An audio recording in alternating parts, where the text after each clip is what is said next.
राधे राधे, जय श्री कृष्णा। कैसे हैं आप सब? आप सभी भक्तों का मेरे चैनल में बहुत बहुत स्वागत है। तो देखिए आज की वीडियो बिहार पंचमी, विवाह पंचमी कब मनाई जाएगी और तो देखिए बिहार पंचमी या विवाह पंचमी कब मनाई जाएगी और कैसे मनाएं, क्योंकि उस दिन हमारे बांके बिहारी जी का प्राकट्य दिवस है। तो आप उसको धूमधाम से जरूर से मनाएं।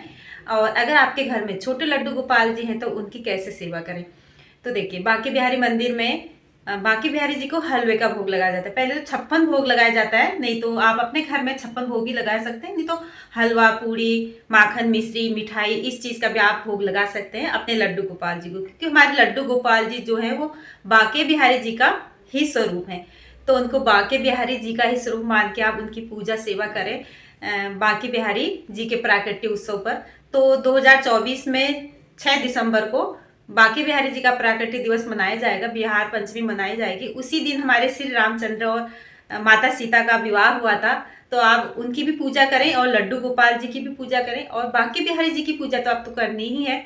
अगर आप हम जा रहे हैं तो आप वहाँ भी जा सकते हैं बांके बिहारी जी के प्राकट्य उत्सव पर, वहाँ जरूर से जाइए। अगर आप नहीं, किसी भी कारणवश नहीं जा पाते हैं तो आप अपने घर में भी पूजा सेवा कर सकते हैं। तो आप सुबह ब्रह्म मुहूर्त में उठें, स्नान करें, व्रत नहीं रखें क्योंकि उस दिन उत्सव मनाने का दिन है। तो अपने घर में 56 भोग बनाएं, जो भी बना सकते हैं, मिठाई, और साफ सफाई करें। बांके बिहारी जी अपने लड्डू गोपाल जी को तैयार करें, नए वस्त्र पहनाएं, नहीं है तो जो भी आपके घर में है वो पहनाएं। तो उनको आप भोग सेवा दें और उस दिन अपने घर में कीर्तन भजन ये जरूर से करें।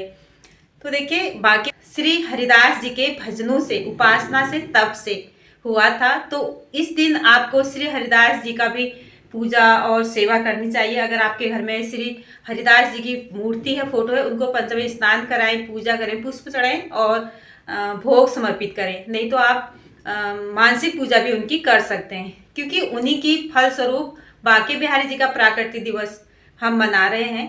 तो देखिए श्री बांके बिहारी जी का प्राकट्य श्री हरिदास जी के भजनों से और तप से, उपासना से, कीर्तन से हुआ था।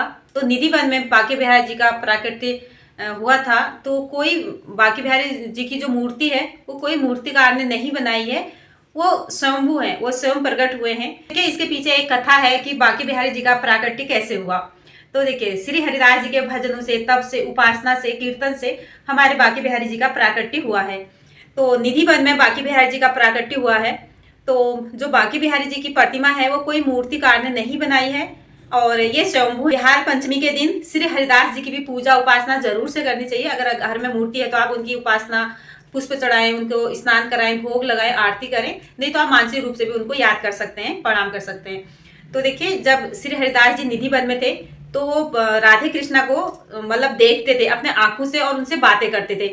तो जो श्री हरिदास जी के शिष्य थे, भक्त थे, तो वो कहते थे गुरुजी आप किससे बातें कर रहे हैं। वो कहते थे कि हरिदास जी कहते थे मैं राधा कृष्णा से बातें कर रहा हूँ और वही मेरे से बातें करते हैं।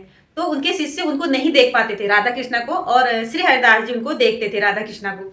तो एक दिन श्री हरिदास जी के शिष्यों ने कहा कि हमको भी दर्शन कराओ राधा कृष्णा के, हमको दर्शन करने हैं गुरुजी। तब श्री हरिदास जी ने कहा ठीक है, आप अपनी आंखें बंद कर लो। और उन्होंने, राधा कृष्णा आए तो उन्होंने कहा प्रभु, राधा रानी और कृष्ण भगवान जी ने कहा ठीक है। तो देखिए जब श्री हरिदास जी ने अपने शिष्यों से कहा कि आंखें खोलो, तो उनकी आंखें उनको देख ही नहीं पा रही थी, क्योंकि हमारी राधा रानी और हमारे कृष्ण भगवान जी का इतना तेज था कि उनकी आंखें सहन नहीं कर पा रही थी उनका तेज को, तो वो देख नहीं पा रहे थे। तो श्री हरिदास जी ने कहा कि राधा रानी और कृष्ण भगवान जी से कि आप एक ही विग्रह में समाहित हो जाओ। तो दोनों जने वो एक ही विग्रह में समाहित हो गए, तो बांके बिहारी जी का विग्रह बना। तो ये बांके बिहारी जो हैं वो स्वयंभू हैं, वो स्वयं प्रकट हुए हैं और उन्हीं में ही राधा रानी समाहित हुई हैं।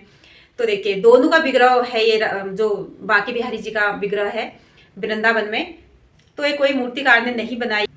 तो जिस दिन बांके बिहारी जी प्रकट हुए निधि वन में, तो उस दिन बिहार पंचमी थी। मार्गशीर्ष अघन मास की शुक्ल पक्ष की पंचमी तिथि थी। तो उसी दिन से बिहार पंचमी मनाने लग गए। और दूसरा इसका क्या मनाने का रीजन है कि विवाह पंचमी भी, राम जी का विवाह, सीता मैया का विवाह इसी दिन हुआ है। तो आप जरूर से मनाएं, राम जी की पूजा करें, सीता माता की भी पूजा करें, और बिहारी जी लड्डू गोपाल जी की पूजा जरूर से करें। तो बांके बिहारी, तो बांके वो एक टेढ़े पांव से खड़े हैं तो उनको बांके कहते हैं। जो टेढ़ा मतलब टेढ़ा होता है ना, उसको बांके कहते हैं।